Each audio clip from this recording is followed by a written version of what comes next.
Yo ass up. Or take a damn nap. And we're the three best friends that anybody could have. It's time. Sean, you were twerking. That's going to happen. Murph, don't be a dick all your life. It's one of the more fun podcasts I've ever done. Hey, I tell you what, if you're not talking about sports in the man cave, I bet not say you not a man. That's it.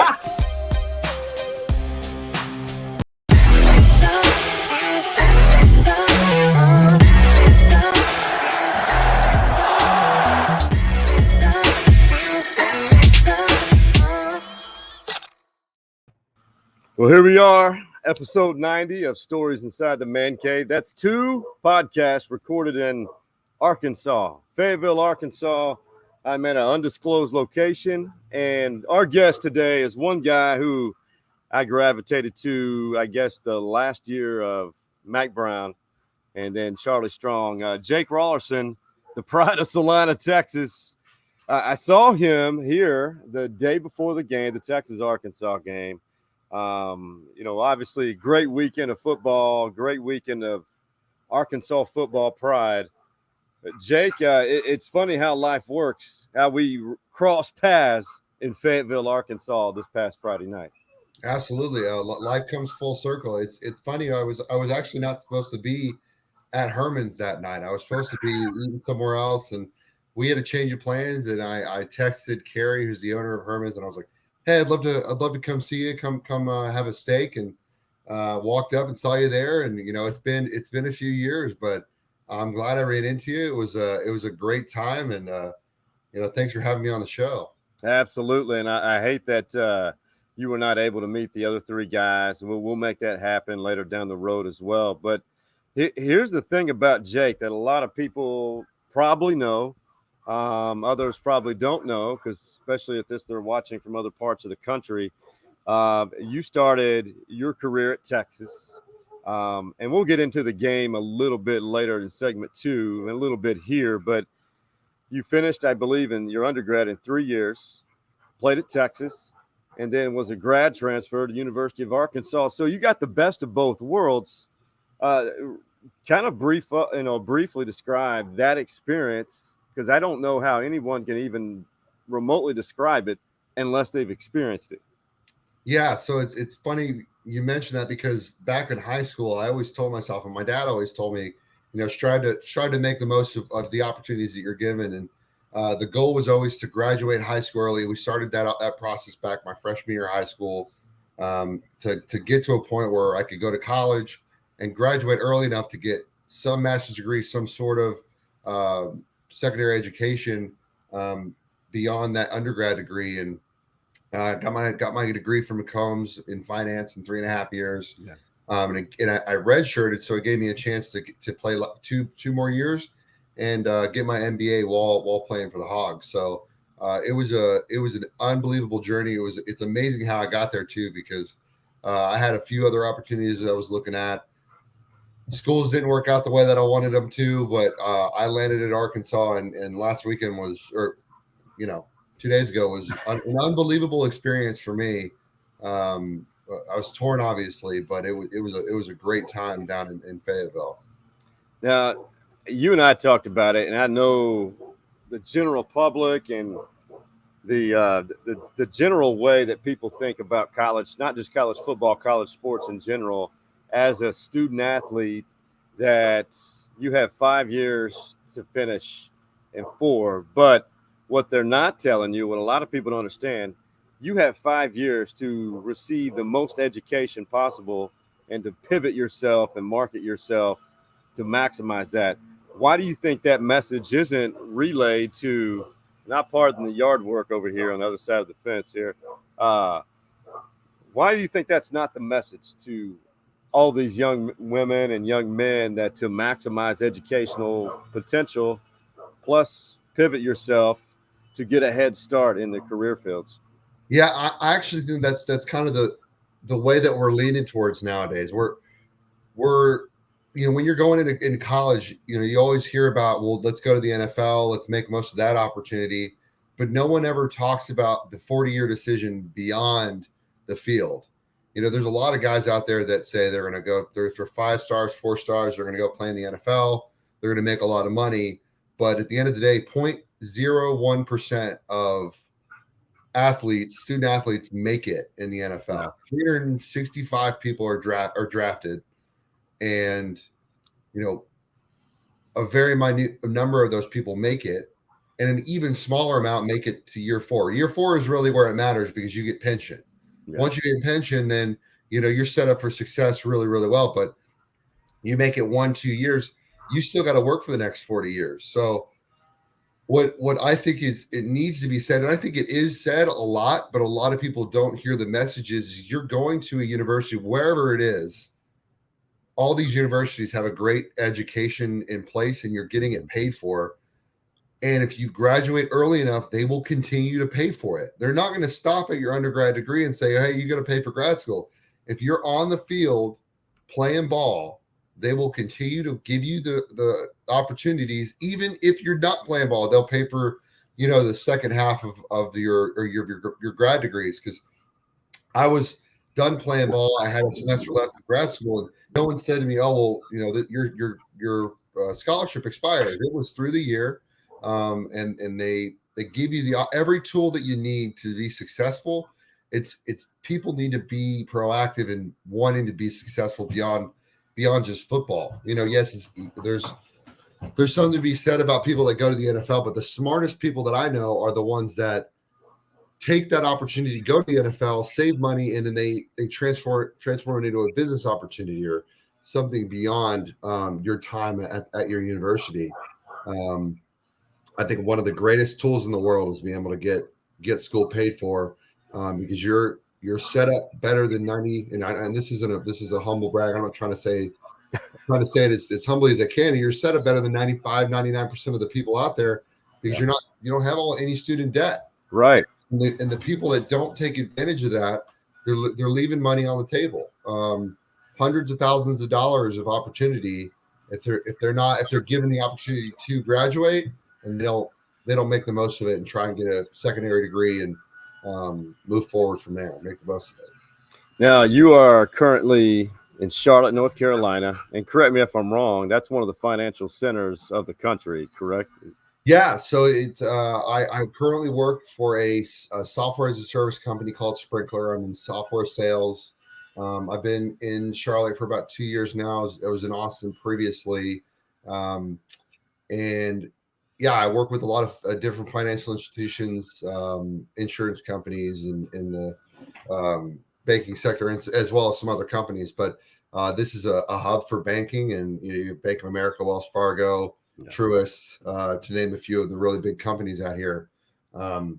It's a great place to be. It's booming more than ever. So it's really great out here. Now, if you were to, and I know that you have double the exposure. You're the Arkansas alumni base, the UT Texas Exes, the alumni base there. When you have an opportunity, or whenever you have an opportunity to speak to these young student athletes or people who are being recruited, how do you simplify the message? Okay, you don't have to follow my footsteps to go to 2 different universities, but to maximize that potential, as you mentioned, to set themselves up for success. What are maybe the easiest advice for them to pursue it without overwhelming the entire process?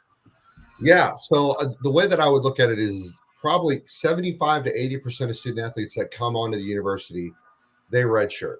No matter what, they need some time to develop, especially young linemen like myself. I was a guy that needed to gain some weight. You're probably not going to see the field. And if you do see the field, great. There's nothing holding back against that.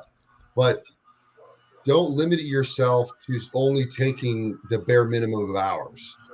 You can take one extra class. It's not going to be the most fun, but it gives you the opportunity to graduate in enough time. 1 year is all it takes to get yourself a master's degree, whether it's in finance or in business or whatever you need to. I was in a unique opportunity where I was doing business school, which took 2 years. But most people won't have the opportunity to try and do that 2-year commitment. But all you need is one. You've got 5 years. You want to make the most of it. graduate in your normal 4 and go take 1 extra year of school. No, that's sage advice, and if I could do it over again, I would have followed that same advice. But I have no regrets. You learn along the way. Everybody does. Now, before we transition to and take a quick break for segment 2, we have this segment here called Jim Saxton State Farm Insurance Agency Man Cave Story, and I think a good one would be something of your locker room stories, either at Texas or something little. Man cave story you love telling your friends that it's never a dull moment, and I guess you guys laugh at constantly. So I have one. It's not necessarily in the locker room, but I'm not sure you knew if any. I don't know if anybody knew this, but a lot of people do. I drove a smart car in college. Right. I drove a smart car. I had a big old Texas Longhorn logo on the back of it. When I went to Arkansas, I put an Arkansas Razorback on the back of it. But a couple of good buddies of mine, Hassan Ridgway, who plays for the Eagles now, and Cedric Flowers. Yeah. Those 2 guys were 315 pounds apiece. Myself being 285, 290, I was the smallest one of the 3. But we, one late night, decided, hey, we wanted to go get some McDonald's. So I am going to. What we did is we packed everybody in. We had Hassan Ridgway in the trunk. We had Cedric Flowers in his passenger seat, and we rode. And those wheel wells were grinding on each other down the road. Almost 1,000 pounds of people in there. So how many items off the dollar menu were ordered that night? Oh, at least $30. No doubt. Oh man, the McDonald's dollar menu, Taco Bell, and this is by no means an endorsement, but those were lifesavers in college. I think for all generations. No doubt. Cheeseburgers, the bean burritos, the latter that I think is rest in peace to the Mexamelt at Taco Bell. That saved me many nights. I don't know if you were able to experience those.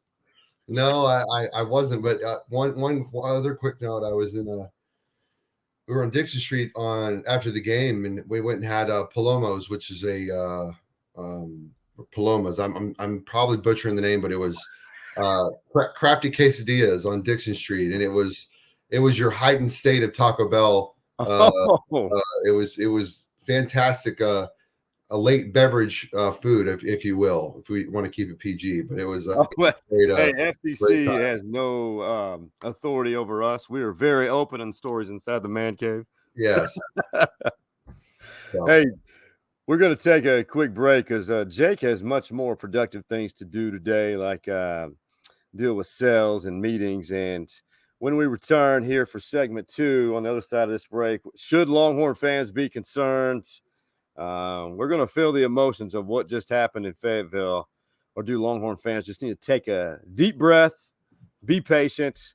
Jake and I are going to discuss, and that is coming up on the other side of this break.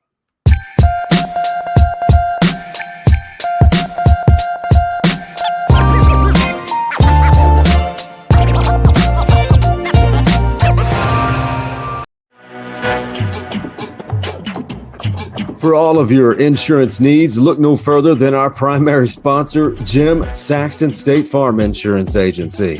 The ATX OG has been insuring Austin for over 3 decades. And get this, Jim Saxton is a Longhorn legacy. He is the son of the late, great James Saxton, who was a Heisman finalist. Be sure to give him a call, or better yet, visit his website, saxtoninsurance.com, and tell him that the stories inside the Man Cave Boys recommended you.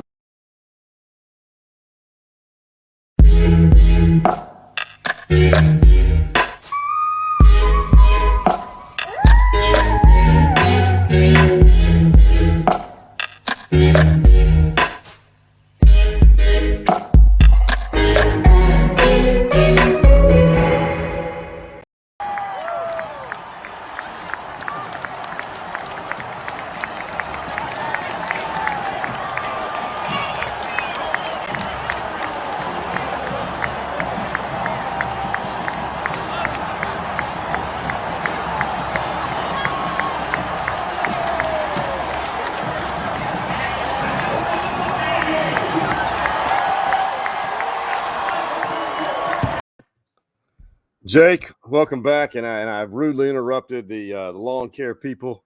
Were you a part of that group jumping on the field there at Razorback Stadium in Fayetteville? No, I was not. I decided to not partake in the field filming. I was up at in the box that we were sitting, so I didn't want to run all the way down there and risk any injury. But it was a sight to see, that's for sure. There was a lot of emotions going on down there, and quite frankly, a lot of emotions in my head whenever I saw that. It was something that I hadn't seen in my time in Arkansas, and I actually hadn't seen something like that happen in person before. So it was a cool experience, but it was a little heartbreaking for Texas. I think that there's a lot to be learned from Saturday's game, and when they look at the film, they're going to be thinking to themselves, there's a lot we could have done differently. Yeah. So Jake Raulerson had the opportunity, a really unique opportunity to both play at Texas and play at Arkansas. And I know for someone like me, and I know many of you are probably thinking the same thing who may be watching this, who are Texas fans, why storm the field? Why? Because the only time I've ever seen that at Texas, I was very young in 1990. Texas finally beat Houston. Houston had Andre Ware, David Klingler back then, and Texas was getting steamrolled year after year in the late 80s, and finally beat them, and the Texas fans stormed the field. And I'm not saying it will never happen again, but that's just something you don't expect, like at places at Texas, Alabama. So my initial emotional reaction, why are you guys doing that? I now understand, because Arkansas has been down the last few years, and beating Texas means more to them, in my opinion, than Texas beating Arkansas. Would that be a fair assessment? Yeah. So this is one thing, and I think I told you this when I was there. The hatred that is in Fayetteville is palpable. It's unbelievable the amount of hatred that people have in the state for the state of Texas and for the Texas Longhorns.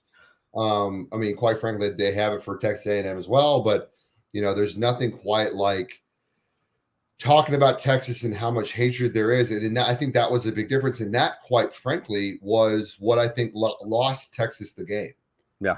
And what I mean by that is I think that Texas was not expecting the hatred that culminated in that day to smack them in the mouth, and it did. Yeah. And they weren't expecting it.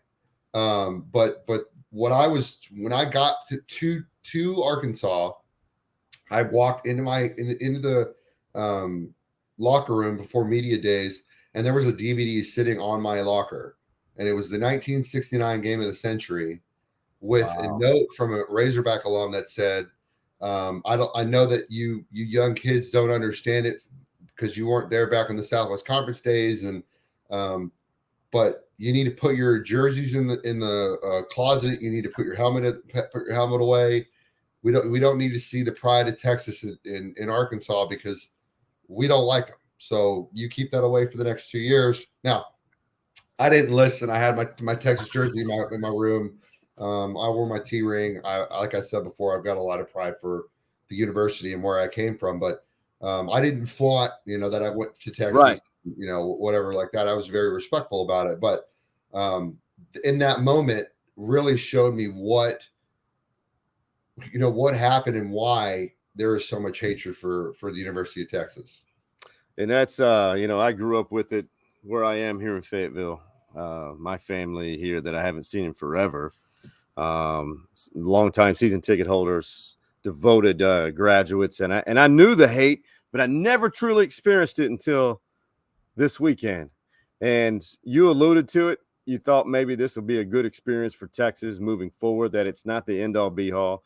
And I think Steve Sarkisian adds to what you said, and this is what he had to say after that demoralizing loss in Fayetteville on Saturday. Well, I think, over time, they kind of wore us out. We couldn't sustain any drives offensively. So our defense was on the field to a point to where kind of wore out. 47 rush attempts. We never put any pressure on them to feel like they had to throw the ball. They were throwing the ball when they wanted to, but they were running the ball. They were leaning on us, and over time, runs started spitting. But again, I think part of that was we just didn't get it done offensively to take any pressure off our defense. That sums it up. And the fact that Texas had less than 300 yards total offense. Jake, I counted at least 15 missed tackles. In your opinion, as who play at the highest level, is that a sign of a team who wasn't prepared or just couldn't handle the moment? Did it get to all them from what you could see and understand? I don't think that they were ready. I don't think that they understood the magnitude of what was going on. I don't think that they looked at this game as a huge rivalry game, something that was going to make a difference to the season. I think they came into it and said, well, okay, we're playing Arkansas. They're a good team. We'll come in, we'll smack in the mouth, we'll throw Jordan Whittington for 400 yards, and we'll go about our day. We'll be out of here, and we'll stop everything that they've got because, historically Arkansas hasn't had the greatest offense lately. But it all happened up front. Yeah, they bullied that defensive line and that offensive line, and you rushed for 43 rushing attempts, but Texas only passed 23 times. Yeah, and that was the most glaring thing to me. Is I think we took way too much time to try and make Bijan work. That they took away the run ability, and therefore the pass wasn't there. Because when you can run the ball efficiently, then you can make things happen through the air. And when we couldn't get something done on the ground, then we had to resort to the pass. And they said, okay, well, we only need to have 4 or 5 in the box, and I've got 6 guys that can cover you all day. If you rewatch the film, the announcers made it really clear that they only needed 4 guys to take up 5 or 6 guys on the run game. Yeah. And when that happens, you cannot get a run game going. What you needed to do is you needed to make Arkansas put 6, 7, 8 guys in the box and then say, pass on me. That's where you make things happen. But if you got 3 guys that can stop that Texas offense and running game, letting those linebackers through, then it's not going to be a fun game. No, and that was where it came down to. The defensive line played their tail off for Arkansas, and Texas didn't have an answer for it. And the simple fact, and going back to what you said, I think that I heard this quote, and I think the announcer said it. I hadn't seen the broadcast of it yet, but leaving the stadium, going back to the tailgate, I heard that a lot of people here, I don't know if they were joking, but said they hate Texas more than they like themselves. And I don't know how accurate that is. It may be a little exaggerated, but that's implemented, and I think into the program that's that one game. And we haven't had a chance to play it very often lately, but it's a healthy rivalry. And I do think, and wouldn't you agree, Casey Thompson probably needs to start this next game against Rice? So that's I think that's the goal, the $1 million question, right? Like, everybody wants to know if they should make a quarterback switch. Now, I don't necessarily automatically say Casey should start because right. Yes, Casey came in, had a great series. I thought Casey was going to start back when we saw him in the bowl game. I thought that's going to be our guy. Hudson obviously went to the training camp and got the starting role, and he played well his first game. Second game, it wasn't as good. I think they need to go back and reassess if Casey would have been in there the whole time, would it have made a difference? But they also need to reassess, like, if we would have actually moved the ball and blocked the guys, like, I think we gave up a few sacks on that. If Hudson doesn't have time to pass, then it doesn't matter who's back there. It doesn't matter who's back there. If you don't have time, it doesn't matter. Now, there were some great opportunities for Casey when he was very elusive, but Hudson can be as well. I think we have a quarterback controversy on our hands. No. I'm not going to. Yes, Hudson's job is not safe, but being in the shoes of a guy that's like, okay, well, does he need to start the next week? I've had that question mark on my back before. It's not a fun day or week to go through. It doesn't mean the guys, it shouldn't be playing ever again, right? Like Right. it was one game. Let's reassess. If Casey comes out the end of the week with the better week of practice and he's got the team on his back, then absolutely he should start. Yeah, I think it's a good convenience, though, to have these type of two quarterbacks who are more than capable. How about we wrap up with some positivity from both ends of the spectrum? Hey, man, tell me something good. Tell me something good segment brought to you by Cosmic Coffee and Beer Garden. Jake, tell me something good either in your life or what you may be anticipating on the horizon, maybe college football related.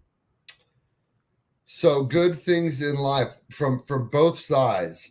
Texas, I think that this is going to give them the opportunity to bounce back. This is the second game of the season.